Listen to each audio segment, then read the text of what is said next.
I shouldn't be playing with this all video, but I am, because it's fun and it makes noises, and it's my fidgeter for right now. So, sorry.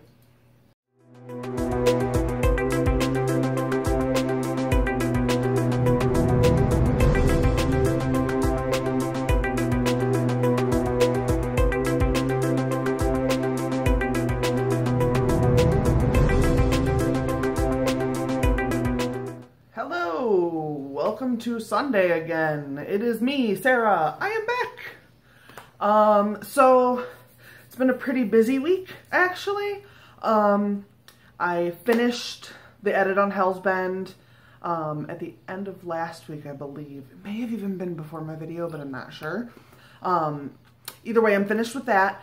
I put all of the it into the computer. And I have now segregated and started writing questions for chapter 1 for my first round of readers to read through. So, yeah, it's been pretty busy. I've kept pretty steadily on it. It's a lot easier for me to do this kind of stuff. This is a lot easier for me to focus on. My head's different. I was really getting tired of having purple hair. I didn't really want it purple in the first place. So I went ahead and had my husband just pick out a color. So this is the color he picked. So this is the color it is. I kind of just don't care about my hair all that much, so I just do whatever. It doesn't bother me. I wanted to talk a little bit about how I transfer over stuff into the computer when I'm writing or when I'm editing. One of the things I really like to do is to prop it up. I use something like this. This is just like a plate holder for like decorative plates, and in fact this one is not, it falls apart really easily, so I hot glued it while I was using it to keep it open because it kept closing on my papers. But you can stand them up. I put a book in it. Can you see that enough? Yeah. So I put a book like this, and then I just throw my paper on top of it, and then I edit off of there, so it's standing up next to me rather than being down. Because I have done it this way where I'm like over it and it's between me and the keyboard. And I can do it that way, but it's not nearly as comfortable as having something up next to you. So that's a really good way to do that. Most people don't keep something to stand writing up next to them in, you know, they don't have like a music easel, I think that's what it's called. Most people don't just have that around the house. So, but you could even take a decorative plate down for, you know, 4 or 5 hours while you edit and then go put it back. So, and you can frequently find those at like the dollar store and stuff too. Today is Mother's Day, so we kind of did the rounds. We saw Travis's mom, we saw my mom. Sailor's mom's actually not in the state. I think she's in Arkansas. I don't remember now. So we did not go see her because that would be a little out of the way. But we went and saw both of our moms and gave them flowers and whatnot. Then I came home and I took a nap, and that was delightful. And it was like a normal person nap, which is not a thing I do very often. Usually my naps consist of about 6 hours of sleeping, and then I can't sleep again.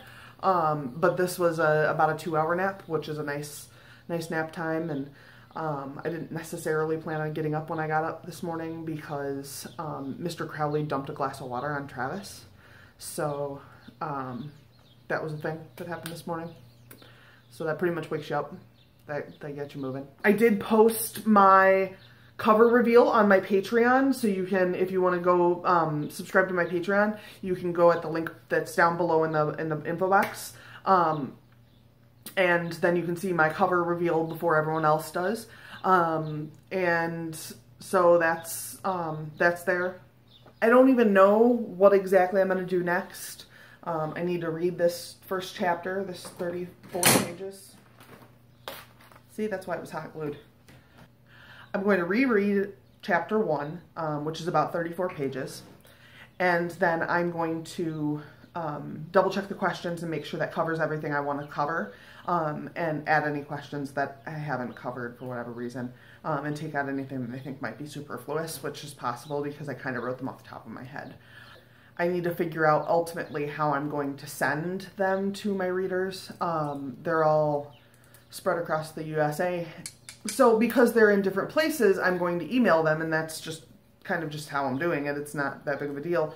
But the question there is, do I just go ahead and title them for them and send them each their own separate file, which I think is what I'm going to end up having to do. So they'll be labeled like Hell's Bend and then the person's name in the year. So that way I know where they're coming from when I get them back, and I can try to merge them.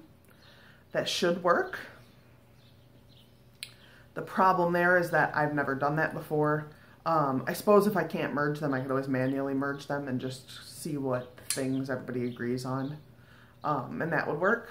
But it's a very strange process to me. It's something I've never done before. So that's the only real way I can come up with to do it that's going to make that I'm going to be able to keep track of it. And I don't want to mess with like Google Drive. I really hate Google Drive. I think it's kind of awful. And I feel like that would just complicate things. So I don't want to do it with Google Drive. So I need to figure out what exactly I'm going to do. I'm hoping to have those out by the beginning of June, which gives me 2 weeks, and that should be plenty of time. I may just take a little bit of downtime now, you know, and just slowly trickle through the chapters, because I'm going to have to get these chapters out to them every, I think I was going to do 2 weeks, as I get them back from them. So I'd like to be a little bit ahead, so that way I'm not in a crunch just in case, because I do plan on working on something myself at that time. And that might be another edit of Boys. I might actually decide to do, I believe June is a Camp Nano month. So I may do June Camp Nano. I'm not sure yet. I haven't really decided. I may just do my short story thing that I've been talking about. I'm still trying to organize that. I was thinking I would do one short story every 2 weeks, so that I can kind of have it a little more polished. And that would be with the goal of having a whole slew of short stories to either release together or sell individually to places, for books and stuff like that. So, that's really something I need to continue to consider. As far as my goals for this past quarter go, I need to go back and check my goals video, because I don't remember what they were. So hopefully next week I'll get to that, and I'll be able to sort that out and let you guys know where I'm at on my goals. To be real, I kind of hate watching my videos, and I already have to watch them like 37 times when I'm editing. So I'll have to make myself go back and watch it. But yeah, it's also lovely out here. So we did go for a walk earlier today, down by the river, and it was really nice out. Please like this video and subscribe to my channel. If you want to follow me on Instagram, Tumblr, or Snapchat, Instagram, Tumblr, Snapchat, or Twitter, which is my favorite. That's funny. Instagram, Twitter, Snapchat, or Tumblr, go ahead and follow the links below for those. If you want to join my Patreon, that link is also below, as are links to both my short story collection and my novel. Suggestion 376 is the short story collection, and Inside Darkness is my novel. Links to both of those are below, as well as my 2 free short stories, which are all available at drivethroughfiction.com. You can also find the short film adaptation of my short story Taxidermy, which was made by my husband and some of his friends. That's going to be down below as well. Please go ahead and check out his channel if you feel so inclined. He makes short films and films. He made my book trailer. He made the film that I just mentioned. He makes all kinds of interesting things, and then he also makes tabletop gaming books. So that's all down below as well. Please feel free to share this anywhere, and I will see you next week. Bye! I